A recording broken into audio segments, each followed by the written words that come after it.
bom dia para você que logo de manhã sintonizou aqui na IPP TV, a sua TV missionária.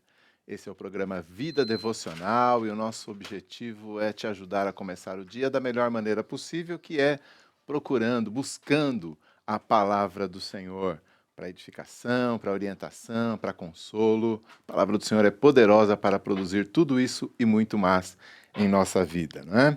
Meu nome é Alceu, eu sou pastor da Igreja Presbiteriana da Freguesia do Ó, e nessa próxima meia hora nós estaremos juntos estudando a palavra do Senhor. Mas antes de começarmos, deixa-me dar um recado. Temos aí o nosso chat e você pode colocar o seu pedido de oração, né? Abrindo o seu coração aí, nós vamos orar no final do programa por esses pedidos e também os nossos irmãos aí que estão espalhados pela rede social, pela internet, nos assistindo em todo o mundo e em todos os momentos, também podem te ajudar em oração, se unir a você nas orações diante do trono da graça do Senhor. Então, coloque aí e nós vamos ao final do programa olhar os pedidos e colocá-los diante do Senhor em oração. O nosso estudo desta semana, né, nós temos estudado todas as sextas-feiras, ou de 15 em 15 dias, né, nós temos estudado o livro de Hebreus, uma carta escrita a cristãos que estavam pensando em voltar atrás na sua fé. Né? Então, um momento ali de luta, eles estavam pensando em voltar atrás, e eu tenho certeza que Deus também tem uma palavra para você que está atravessando lutas e que talvez esteja com o coração apertado, quem sabe também hesitante, vacilante, tem sendo tentado a voltar atrás na sua fé. Bom, então, nós vamos hoje, temos estudado desde o começo, estamos agora no capítulo 4, do versículo 11 até o 13, será a nossa leitura desta manhã. Se você tem uma Bíblia aí, então abra a sua Bíblia, né? Novo Testamento, Epístola aos Hebreus, e nós vamos fazer a nossa leitura e a nossa meditação desta manhã. Hebreus 4, do 11 ao 13, diz assim a palavra do Senhor. Esforcemo-nos, pois, por entrar naquele descanso, a fim de que ninguém caia, seguindo o mesmo exemplo de desobediência. Porque a palavra de Deus é viva e eficaz, e mais cortante do que qualquer espada de dois gumes, e penetra até ao ponto de dividir alma e espírito, juntas e medulas, e é apta para discernir os pensamentos e propósitos do coração. E não há criatura que não seja manifesta na sua presença. Pelo contrário, todas as coisas estão descobertas e patentes aos olhos daquele a quem temos de prestar contas. Aí a nossa leitura. Vamos orar pedindo ao Senhor que fale ao nosso coração, que abra aí a nossa mente, o nosso entendimento, né? E abra também a nossa vontade para que nós possamos desejar obedecer ao Senhor. Abaixe sua cabeça, vamos falar com Deus. Pai Santo e querido, queremos te agradecer por esta manhã em que o Senhor nos concede a bênção de podermos ler a Tua Palavra, estudar a Tua Palavra, ouvir a Tua voz, falar contigo em oração, ó Deus. Isso é maravilhoso. Nós, tão pequenos, tão pecadores, muitas vezes tão afundados aí nas nossas demandas, nas nossas correrias do dia a dia, mas o Senhor nos permite, nesse momento, nos assentar e ouvir a Tua voz. Obrigado, Pai. Fala ao nosso coração, fala ao coração daqueles que estão nos assistindo agora, daqueles que nos assistirão em qualquer outro momento na internet. E, Pai, que cada um receba a porção da Tua direção, da Tua graça, a partir do estudo da Tua Palavra nesta manhã. Nós oramos agradecidos em nome e por amor de Jesus. Amém. Como você notou, o nosso texto já começa com o nosso autor fazendo uma exortação, né? Ele está exortando os seus leitores a fazerem todo o esforço, né? Esforcemo-nos por entrar naquele descanso, né? Todo o esforço para perseverar na fé, para não voltar atrás, para não desistir. E ele faz o contraponto com os israelitas, que no passado haviam sim desistido por sua desobediência e não haviam alcançado o alvo de Deus para eles. Nós já estávamos vendo isso, né? Não é a primeira vez que ele menciona os israelitas do passado e nem essa ideia de descanso. Quando nós lemos o capítulo 4 inteiro, estudamos isso 15 dias atrás, nós vemos que a carta que foi escrita a um grupo de cristãos que tinham vindo do judaísmo e que agora estavam passando por dificuldades, por lutas, por perseguições talvez, e eles então pensavam em abandonar a fé cristã e voltar ao judaísmo. Para eles esse pensamento era natural, porque eles imaginavam que havia uma semelhança muito grande entre o judaísmo no qual eles haviam sido criados e a nova fé, a fé cristã que eles haviam abraçado agora. Né? As mesmas escrituras, o mesmo Deus, os mesmos patriarcas, então era muito fácil para eles serem tentados em voltar atrás. E o autor da carta, então, pastoralmente, vai demonstrando que a fé cristã está num outro nível, não há nenhum tipo de comparação possível, porque Cristo é o centro da fé cristã e ele é superior a tudo o que existe, né? Tudo que Deus já havia revelado lá na antiguidade ao seu povo em Israel, pelo simples fato de que Jesus é o Filho eterno de Deus. Então não há comparação, não há como voltar atrás, porque essa nova revelação de Deus em Cristo supera tudo o que havia acontecido antes. Jesus, diz o nosso autor lá no começo da carta, é superior aos anjos e arcanjos, porque ele é o Filho de Deus.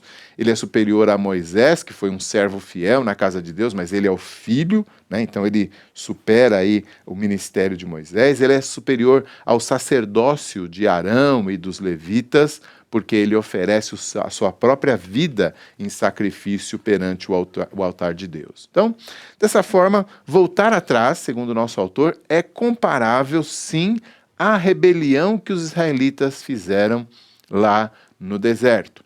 Você se lembra? Moisés tirou o povo do Egito para levá-los até Canaã, porque Deus havia prometido que lhes daria aquela nova terra. E aí o nosso autor chama isso de descanso, né? O Salmo 95 faz essa ponte, né? Diz, olha, entrar no descanso de Deus era entrar naquela terra onde havia tudo que Deus havia providenciado para eles. Mas pela sua incredulidade, eles não tinham confiado que o Senhor lhes daria aquela terra, né? Eles ficam sabendo que lá há guerreiros muito poderosos e tudo mais, e eles resolvem, não, nós não vamos entrar.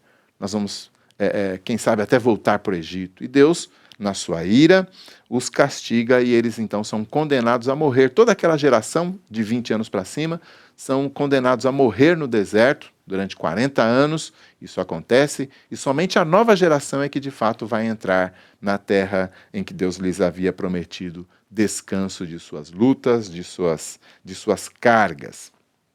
Na verdade, no capítulo 4, no comecinho, o nosso autor diz que abandonar a fé cristã seria muito pior ainda do que os israelitas tinham feito lá atrás no deserto, porque no Evangelho, Deus não nos promete apenas uma terra de descanso, um lugar de descanso, mas Ele promete um descanso espiritual, vamos dizer assim, porque o que Ele está prometendo é perdão e comunhão com Ele mesmo, uma comunhão eterna. Então é muito mais relevante essa nova promessa que Deus está fazendo por meio do Evangelho, por meio de Jesus Cristo, do que aquela promessa que Deus havia feito através de Abraão e Moisés. Então, abandonar essa nova promessa, voltar atrás do cristianismo para o judaísmo, era muito mais grave do que aquilo que os israelitas haviam feito por sua incredulidade. Né?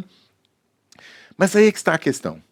Ainda que Deus tenha nos preparado um descanso espiritual, um descanso que Ele prepara sem a nossa ajuda, sem o nosso mérito, assim como os israelitas lá no deserto deveriam entrar na terra e possuí-la, aquela terra que Deus havia preparado para eles, eles deveriam conquistar Canaã, ainda que não o fizessem com suas próprias forças, mas nas forças que o Senhor estava lhes dando.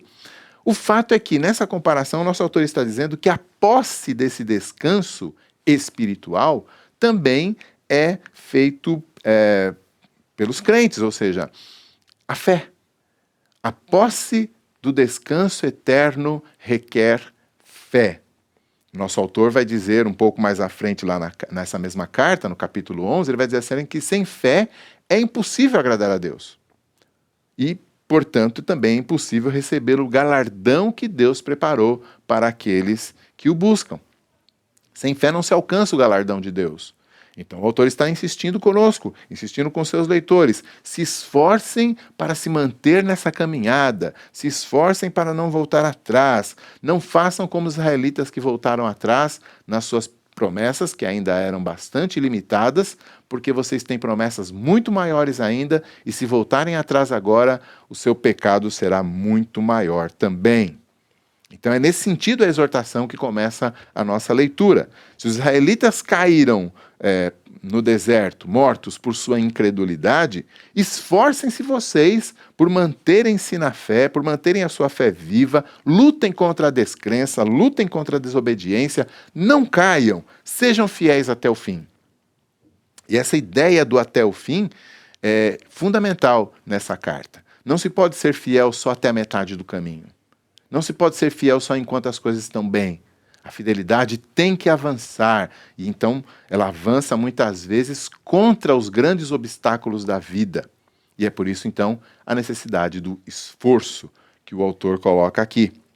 A vida cristã, meus irmãos, não é um passivo passeio de bote num lago cristalino e tranquilo. Pelo contrário, muitas vezes a vida cristã se parece bem mais com um bote que está remando contra a correnteza. Aí sim, o rio está vindo com sua força e a vida cristã é remar contra essa correnteza. E que correnteza é essa que tenta nos empurrar para trás?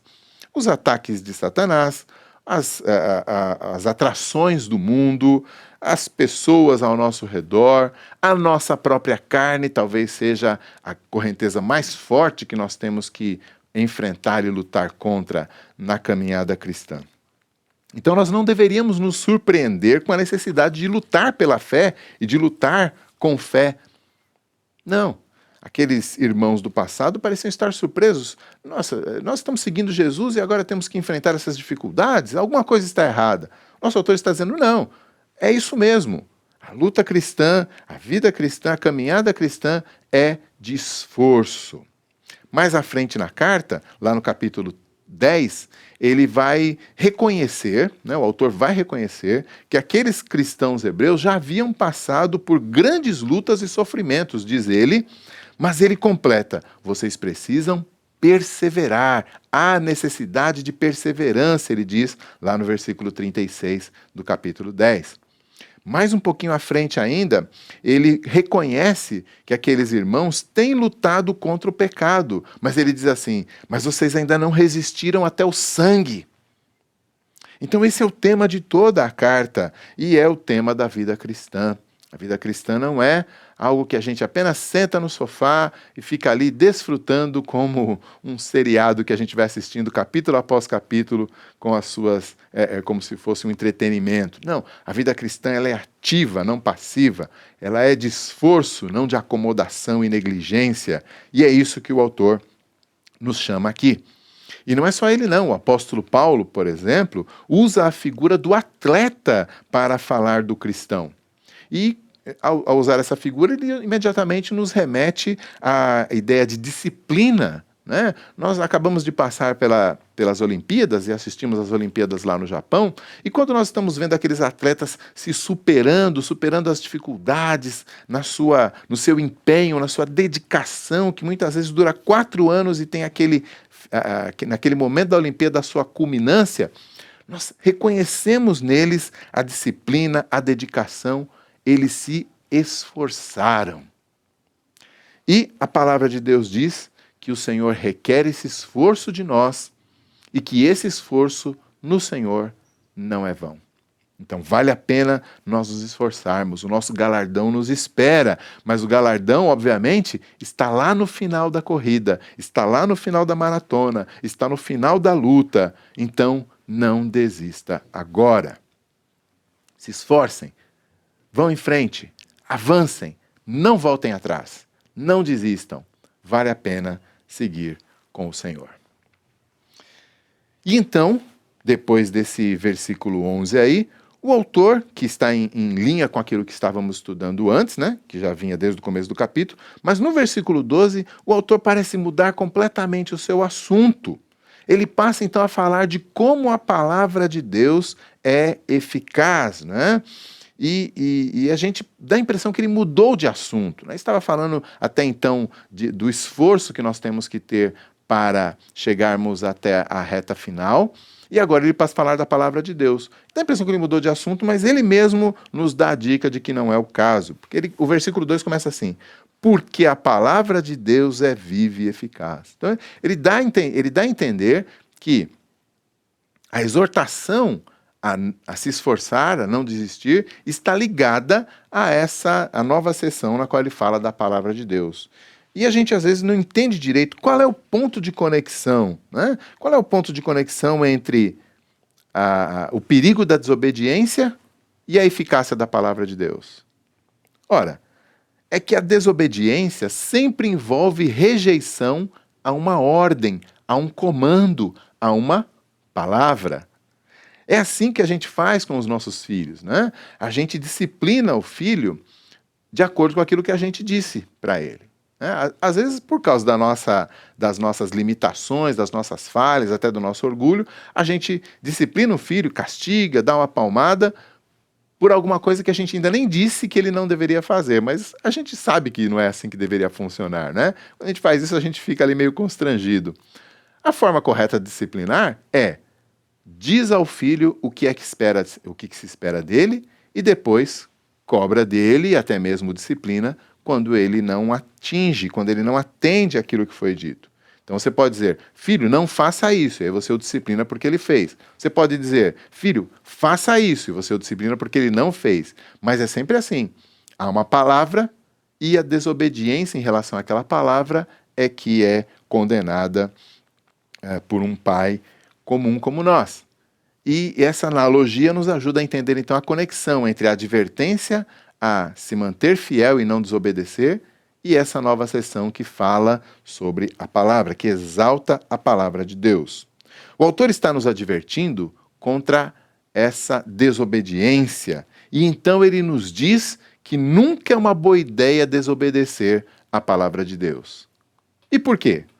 Então, ele oferece uma série de razões pelas quais nós devemos estar atentos, não devemos desobedecer a palavra de Deus.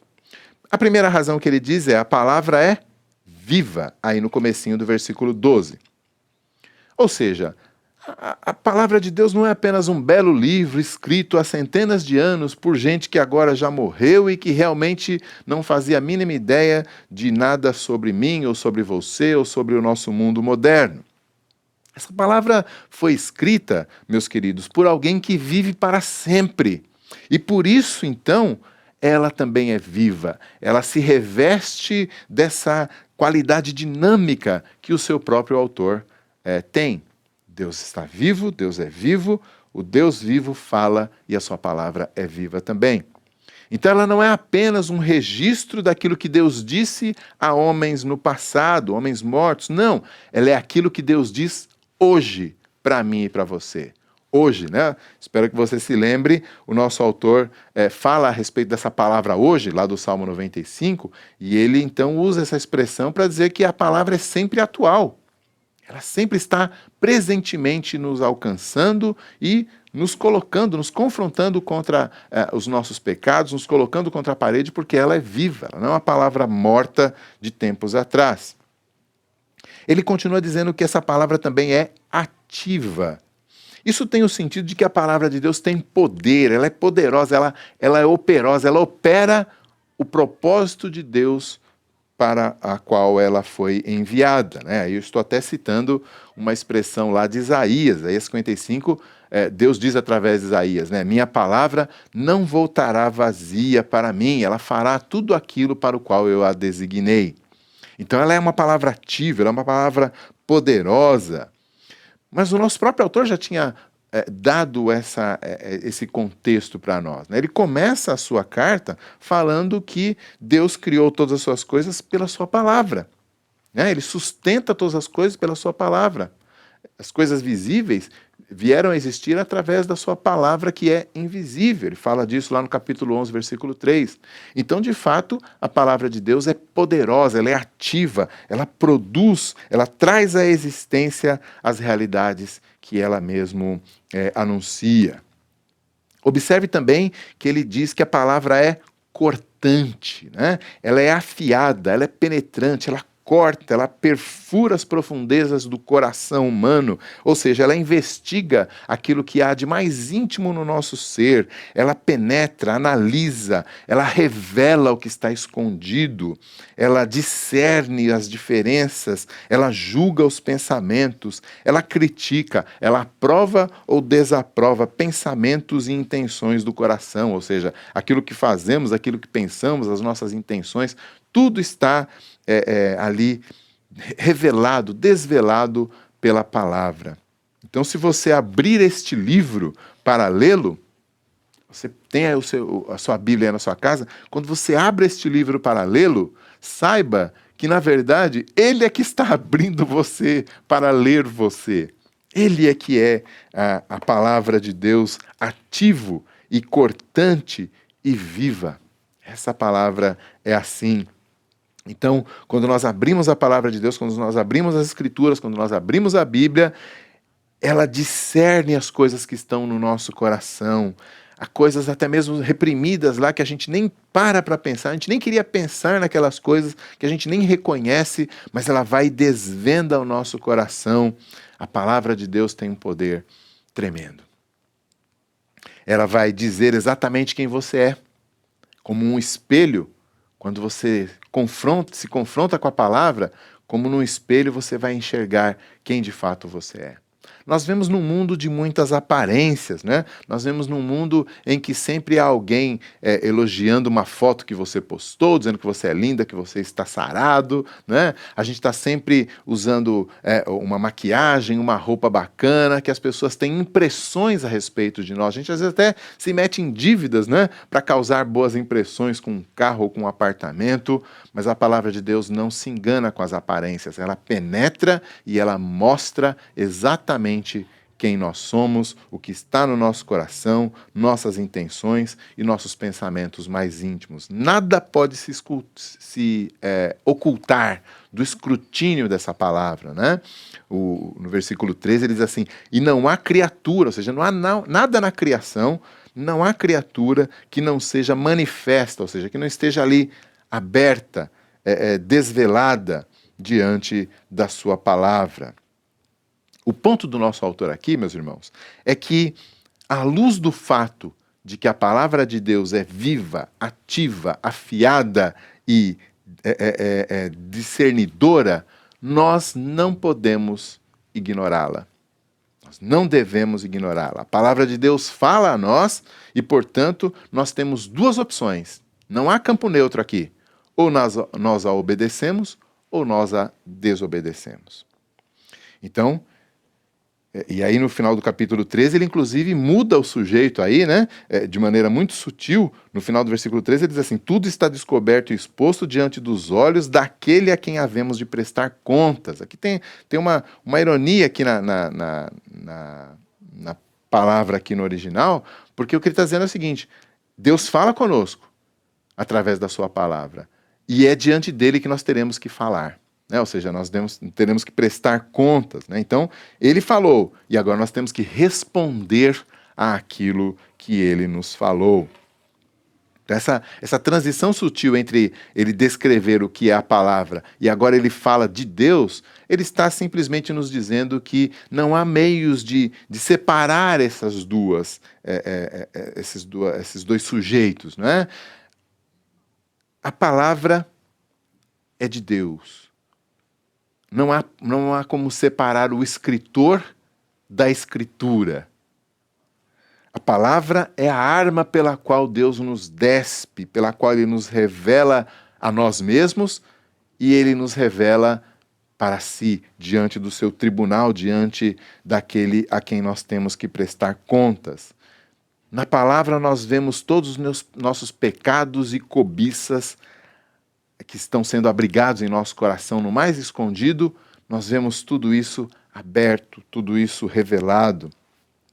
Ou seja, Deus é um justo juiz a quem nós temos que prestar contas, e a sua palavra é a espada afiada pela qual ele nos coloca debaixo do seu escrutínio e também pela qual ele executa o seu juízo.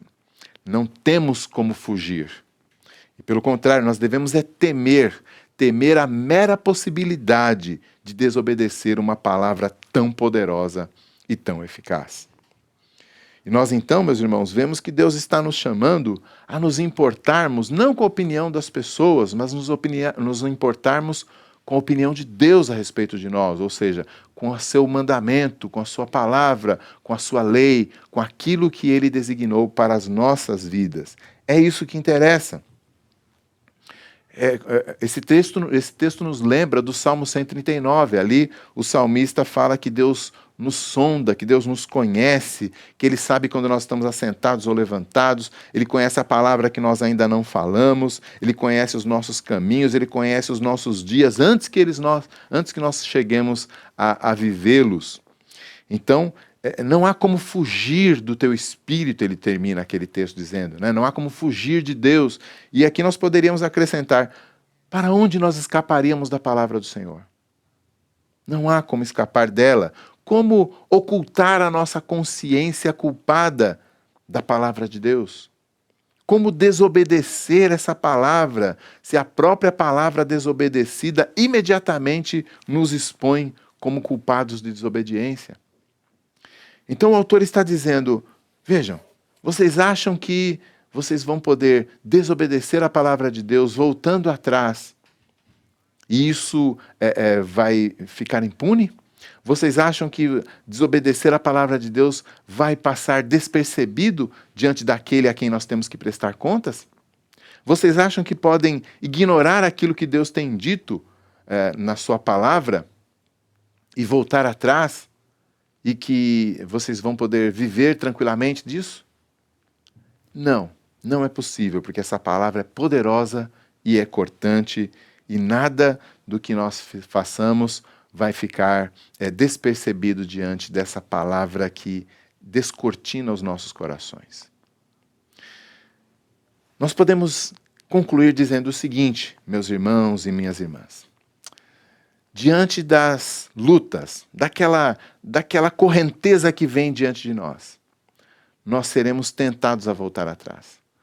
E não adianta negar essa tentação, negar as nossas fraquezas, fingir que está tudo bem.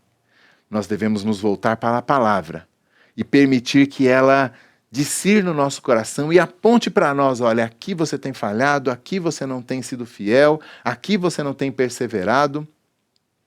E, ao mesmo tempo, ouvir dessa palavra o comando de continuarmos até o final e também a garantia de que aqueles que continuam até o final receberão a recompensa. Então, a mesma palavra penetrante que mostra onde nós temos falhado é a mesma palavra penetrante que agora está nos dizendo: esforcem-se, porque o galardão é certo. A mesma palavra está descortinando o nosso coração para mostrar onde nós temos falhado e também penetra até o fundo do nosso coração, nos trazendo a esperança da vitória.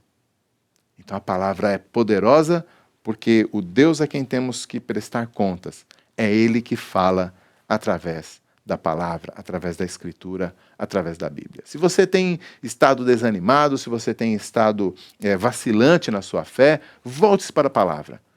Busque na palavra o Deus da palavra. Busque nas Escrituras o seu escritor.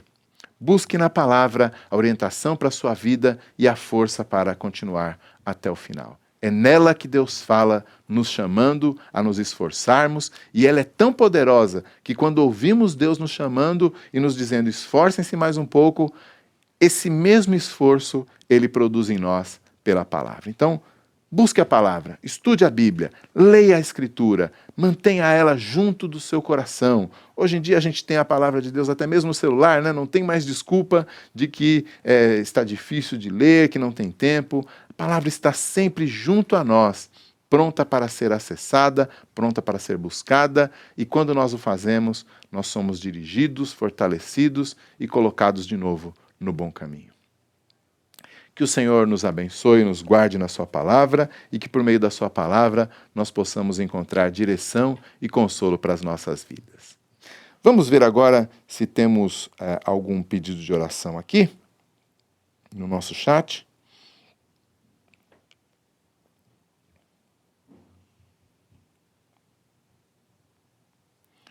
Vamos ver aqui.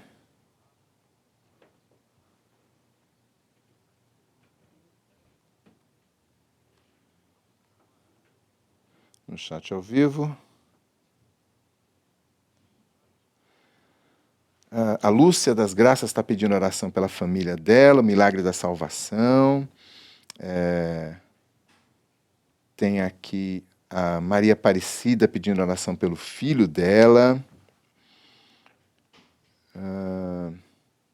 A Marisete está pedindo ajuda a Deus para entender a palavra dele. O Ricardo Reis está pedindo oração pelo Afeganistão, né? Uma situação terrível lá, inclusive, para os cristãos que estão lá. A Maria Aparecida está pedindo oração pelo sobrinho Ítalo, que está nas drogas, e pela vida do Roberto e do Ismael. Bastante pedido de oração aqui, né? Oração pelo Afeganistão, alguns irmãos pedindo. A Enide Paula, lá do Pará, pedindo oração pelos filhos Roberta, Paulo e Rafael voltarem para Deus. Marlene Martins pedindo pela vida dos filhos, dos netos, por ela mesma, por toda a família. O Magno pedindo oração pela prima Arlenise, para que Deus possa curá-la. Graças a Deus por todos esses pedidos. Eles significam que nós continuamos confiando no Senhor. A Pati pediu pela tia Thelma, luta contra o câncer. A Lagênia pediu pela filha, para salvação, pelo namoro do Alexandre também, porta de emprego. Libertação homossexual na família, a Simone pedindo. Temos muitos pedidos de oração aqui e vamos colocá-los todos na presença do Senhor nesse momento. Abaixe sua cabeça, vamos falar com Deus. Pai Santo e querido, neste momento em que estamos diante da Tua Palavra, aprendendo o quanto ela é poderosa para atuar em nossas vidas, nós queremos, ó Deus, debaixo dessa mesma palavra, confiar que o Senhor ouve as orações daqueles que te buscam, porque a Tua Palavra garante isso, Pai. Então nós queremos colocar cada um desses pedidos aqui feitos diante do Senhor, ó Pai, e pedir, ó Deus, que em nome de Cristo Jesus a Tua mão poderosa esteja abençoando, Senhor. Há pedidos por familiares que não são crentes, há pedidos por familiares e pessoas amadas que estão enfermas, ó Deus, há pedidos, ó Deus, por porta de emprego, que o Senhor esteja ouvindo, atendendo, ó Pai, conforme a Tua vontade e atuando na vida de cada um desses irmãos e irmãs aí que estão pedindo pela Tua intervenção, ó Deus. Sê com cada um desses pedidos, ó Deus, e que, ó Deus, a Tua glória se manifeste na vida de cada um desses, ó Pai. Te pedimos, ó Pai, que o Senhor também abençoe aquela região, ó Deus, que está tão conflituosa, Senhor, o Afeganistão. Abençoa, Pai, para que aquele povo possa ter paz novamente. E de um modo especial, Pai, te pedimos pelos Teus filhos que estão ali, ó Pai, que eles possam viver a fé em Cristo, Pai, confiantes no Senhor, sem jamais voltar atrás na sua fé, ó Pai. Oramos, ó Deus, por cada um desses pedidos, oramos em nome de Cristo Jesus. Amém. Amém. Graças a Deus. Obrigado pela companhia de cada um de vocês. Daqui a 15 dias vamos continuar estudando a Carta aos Hebreus. Tem muita coisa aqui para a gente aprender ainda. Deus os abençoe. Até mais.